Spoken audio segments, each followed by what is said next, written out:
Hello ನನ್ನ ಕುಟುಂಬದವರೇ, ಹೇಗಿದ್ರೆಲ್ಲರೂ? ಇವತ್ತು ನಾನು ನಿಮ್ಮ ಜೊತೆ ಒಂದು ಒಳ್ಳೆ ಬೆಸ್ಟ್ ಹಳ್ಳಿ ರೆಸಿಪಿಯನ್ನು ಶೇರ್ ಮಾಡ್ತಾ ಇದ್ದೀನಿ. ಇದು ಕೇವಲ ನಮ್ಮ ಹಳ್ಳಿ ರೆಸಿಪಿ ಮಾತ್ರ ಅಲ್ಲ, ಹೆಚ್ಚಾಗಿ ಮಳೆಗಾಲದಲ್ಲಿ ಎಲ್ಲರೂ ಕೂಡ ನಮ್ಮ ಸೈಡ್ ಎಲ್ಲ ಕೂಡ ಮಾಡ್ತಾರೆ ಇದನ್ನು. ಓಕೆ, ಇವತ್ತು ಕೆಸುವಿನ ಎಲೆ ಹೆಚ್ಚಾಗಿ ಮಳೆ ಟೈಮಲ್ಲಿ ನಿಮಗೆ ಸಿಗುತ್ತೆ ಎಲ್ಲ ಕಡೆ.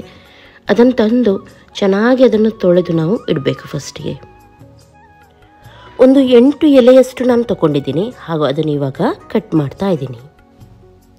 ಹಾಗೂ ಇವತ್ತು ಸುಮಾರು ರೀತಿಯಲ್ಲಿ ನೀವು ಪತ್ರೊಡೆಯನ್ನು ಮಾಡಿರ್ಬೋದು.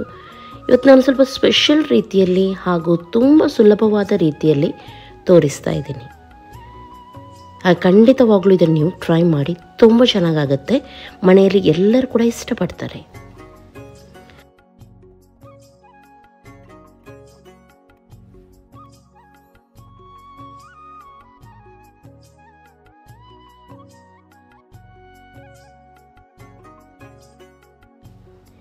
ಇವಾಗ 1 ಟೇಬಲ್ ಸ್ಪೂನಷ್ಟು ಕೊತ್ತಂಬರಿ ಕಾಳು ತಗೊಂಡಿದ್ದೀನಿ. ಅದನ್ನು ಫ್ರೈ ಮಾಡಿ ತಗೊಳ್ತಾ ಇದ್ದೀನಿ.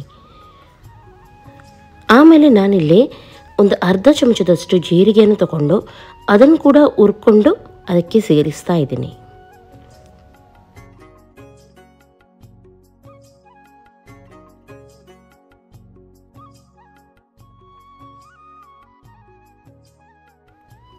ಆಮೇಲೆ ಕಡಲೆಬೇಳೆಯನ್ನು ಸಣ್ಣ ಕಪ್ಪಲ್ಲಿ 1 ಕಪ್ಪಷ್ಟು ತಗೊಂಡಿದ್ದೀನಿ. ಅಂದರೆ ಒಂದು 2 ಟೇಬಲ್ ಸ್ಪೂನಷ್ಟು ಇರ್ಬೋದು. ಇದನ್ನು ಕೂಡ ಒಳ್ಳೆ ರೀತಿ ಫ್ರೈ ಮಾಡ್ತಾ ಇದ್ದೀನಿ. ಹಾಗೂ ಆ 3 ಕೂಡ ಇವಾಗ ಹುಡಿ ಮಾಡಿ ತಗೊಳ್ಳೋಣ ನಾವು. ಇವಾಗ ಇದಕ್ಕೆ ದೊಡ್ಡ ಕಪ್ಪಲ್ಲಿ 2 ಕಪ್ಪಷ್ಟು ಅಕ್ಕಿ ಹಿಟ್ಟು, ನಾರ್ಮಲಾಗಿ ಯಾವುದೇ ಆಗುತ್ತೆ ಅಕ್ಕಿ ಹಿಟ್ಟು ನಾವು ಹಾಕೋಣ. ಹಾಗೂ ನಾವು ಹುಡಿ ಮಾಡಿದ್ವಿ ನೋಡಿ, ಕಡಲೆಬೇಳೆ, ಜೀರಿಗೆ, ಕೊತ್ತಂಬರಿ, ಅದನ್ನು ಕೂಡ ಇದಕ್ಕೆ ಸೇರಿಸೋಣ. ರುಚಿಗೆ ತಕ್ಕಷ್ಟು ಉಪ್ಪನ್ನು ಕೂಡ ಹಾಕೋಣ. ಇವಾಗ ನಾನಿಲ್ಲಿ 2 ಕಪ್ಪಷ್ಟು ಹಾಕಿದ್ದೀನಿ ಯಾವುದು ಅಕ್ಕಿ ಹಿಟ್ಟು. ಆಮೇಲೆ ನೋಡಿಕೊಂಡು ಸೇರಿಸ್ಬೋದು. ಹುಳಿ ನೀರನ್ನು ಹಾಕಲೇಬೇಕು, ಇಲ್ಲದ್ರೆ ಕೆಸುವಿನ ಎಲೆ ಕೆಲವೊಮ್ಮೆ ಒಂಥರ ಗಂಟಲಲ್ಲಿ ತುರಿಕೆ ಆದಂಗೆ ಆಗುತ್ತಲ್ಲ, ಹಾಗಾಗಿ ಅರ್ಧ ಲಿಂಬೆ ಗಾತ್ರದಷ್ಟು ಹುಳಿಯನ್ನು ಸೇರಿಸಿದ್ದೀನಿ. 1 ಚಮಚದಷ್ಟು ಇದಕ್ಕೆ ನಾನು ಖಾರದ ಪೌಡರ್ ಕೂಡ ಹಾಕಿ ಸರಿಯಾಗಿ ಸ್ವಲ್ಪನೇ ನೀರನ್ನು ಸೇರಿಸಿ ಇವಾಗ ನಾವು ಇದನ್ನು ಮಿಕ್ಸ್ ಮಾಡೋಣ.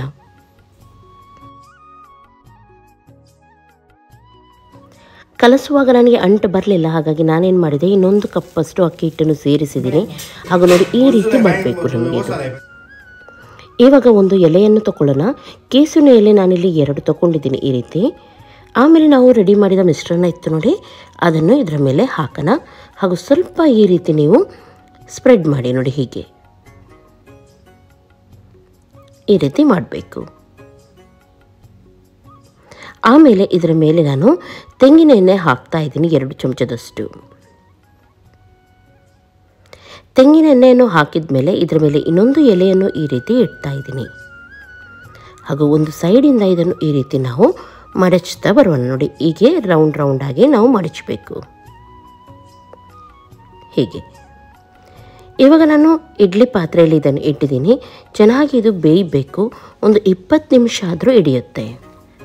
ಅಷ್ಟು ತನಕ ಇದಕ್ಕೆ ನಾವು ಗ್ರೇವಿ ರೆಡಿ ಮಾಡೋಣ. ಇಲ್ಲಿ ನಾನು 18 ಮೆಣಸನ್ನು ಹಾಕಿದ್ದೀನಿ. ಇದನ್ನು ಸ್ವಲ್ಪ ನಾವು ಹುರ್ಕೊಳ್ಳೋಣ. ಇದು ಸ್ವಲ್ಪ ಹುರಿದ ಮೇಲೆ ಇದಕ್ಕೆ ನಾನು 1 ಟೇಬಲ್ ಸ್ಪೂನಷ್ಟು ಕೊತ್ತಂಬರಿ ಕಾಳನ್ನು ಕೂಡ ಹಾಕ್ತಾ ಇದ್ದೀನಿ. ಆಮೇಲೆ ಜೀರಿಗೆ ಹಾಗೂ ಕಾಳು ಮೆಣಸು ಅರ್ಧ ಚಮಚದಷ್ಟು ಹಾಕಿದ್ದೀನಿ. ಎಲ್ಲವನ್ನು ಜೊತೆಯಾಗಿ ನೋಡಿ ಈ ರೀತಿ ಹುರ್ಕೊಳ್ಳೋಣ. ಆಮೇಲೆ ಇದಕ್ಕೆ ಒಂದು 1/4 ಚಮಚದಷ್ಟು ಮೆಂತೆ ಕಾಳನ್ನು ಕೂಡ ಸೇರಿಸ್ತಾ ಇದ್ದೀನಿ.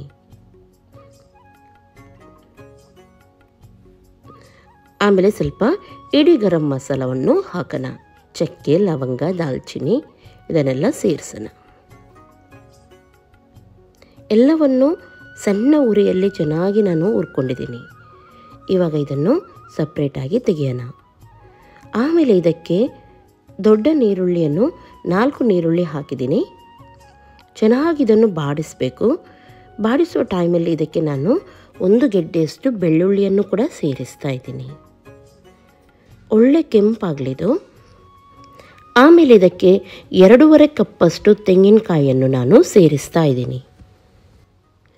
ಸರಿಯಾಗಿ ಇದನ್ನು ಮಿಕ್ಸ್ ಮಾಡಿ ಒಳ್ಳೆ ರೀತಿ ಕೆಂಪಾಗುವವರೆಗೂ ಹುರ್ಕೊಳ್ಳಿ. ಇವಾಗ ಇಲ್ಲಿ ನೋಡ್ಬೋದು ಚೆನ್ನಾಗಿ ಇದು ಹುರಿದಿದೆ. ಗ್ಯಾಸನ್ನು ಆಫ್ ಮಾಡೋಣ ಹಾಗೂ ಇದನ್ನು ರುಬ್ಬೋಣ. ಎಲ್ಲ ಮಸಾಲನೂ ಒಟ್ಟಿಗೆ ರುಬ್ಬುವಾಗ ಇದಕ್ಕೆ ನೀವೇನು ಮಾಡಬೇಕು, ಸ್ವಲ್ಪ ಸಣ್ಣ ತುಂಡು ಹುಳಿಯನ್ನು ಕೂಡ ಹಾಕೋಣ. ಒಂದು ಲಿಂಬೆ ಗಾತ್ರದಷ್ಟು ಹುಳಿ. ಇಲ್ಲಿ ಹುಳಿ ಸ್ವಲ್ಪ ಜಾಸ್ತಿನೇ ಹಾಕ್ತೀವಿ ನಾವು ಇದಕ್ಕೆ.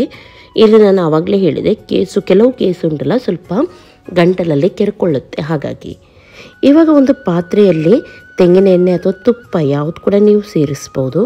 ಒಂದು ಈರುಳ್ಳಿಯನ್ನು ಹಾಕಿ ಚೆನ್ನಾಗಿ ಹುರ್ಕೊಂಡಿದ್ದೀನಿ ಕೆಂಪಾಗೋವರೆಗೂ.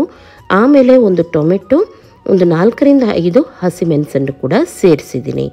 ಹಾಗೂ ಇದಕ್ಕೆ 1 kgಯಷ್ಟು ಚಿಕನನ್ನು ಹಾಗೂ ಅರಶಿನ ಪೌಡರ್, ರುಚಿಗೆ ತಕ್ಕಷ್ಟು ಉಪ್ಪು ಇಷ್ಟನ್ನು ಸೇರಿಸಿ ಸ್ವಲ್ಪ ನೀರನ್ನು ಹಾಕಿ ಬೇಯಲಿಕ್ಕೆ ಇಡ್ತಾಯಿದ್ದೀನಿ. ಅಷ್ಟು ತನಕ ಒಂದು ಸೈಡ್ ಚಿಕನ್ ಬೇಯ್ತಾ ಇರುತ್ತೆ, ಇನ್ನೊಂದು ಸೈಡ್ ನಾವು ಖಾರವನ್ನು ರುಬ್ಬೋಣ.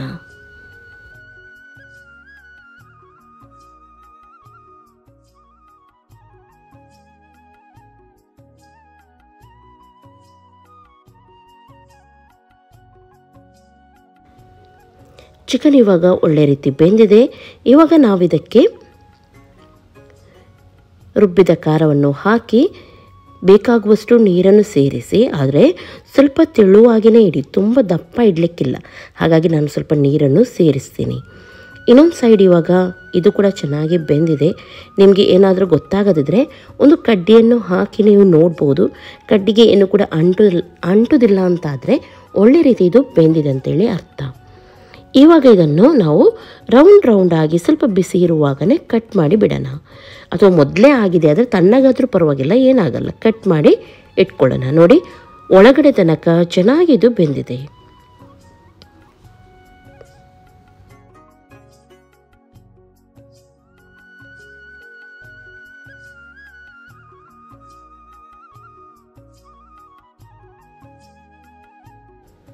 ಸರಿಯಾದ ಟೈಮಲ್ಲಿ ಇವಾಗ ನೋಡ್ಬೋದು ನೀವು, ಒಳ್ಳೆ ರೀತಿ ಕುದೀತಾ ಉಂಟು.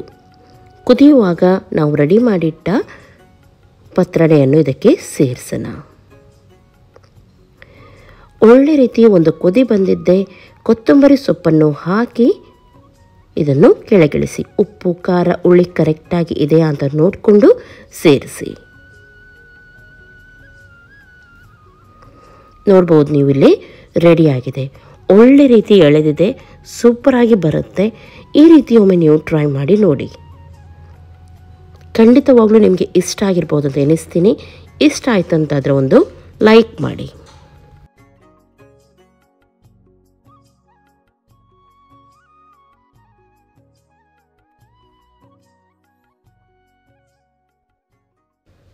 ನಾನಂತೂ ಇದನ್ನು ನನ್ನ ಫ್ಯಾಮಿಲಿ ಜೊತೆ ಎಂಜಾಯ್ ಮಾಡ್ತೀನಿ. ನೀವು ಕೂಡ ಟ್ರೈ ಮಾಡಿ ಹೇಳಿ ಯಾವ ರೀತಿ ಆಗಿತ್ತಂತ ಹೇಳಿ.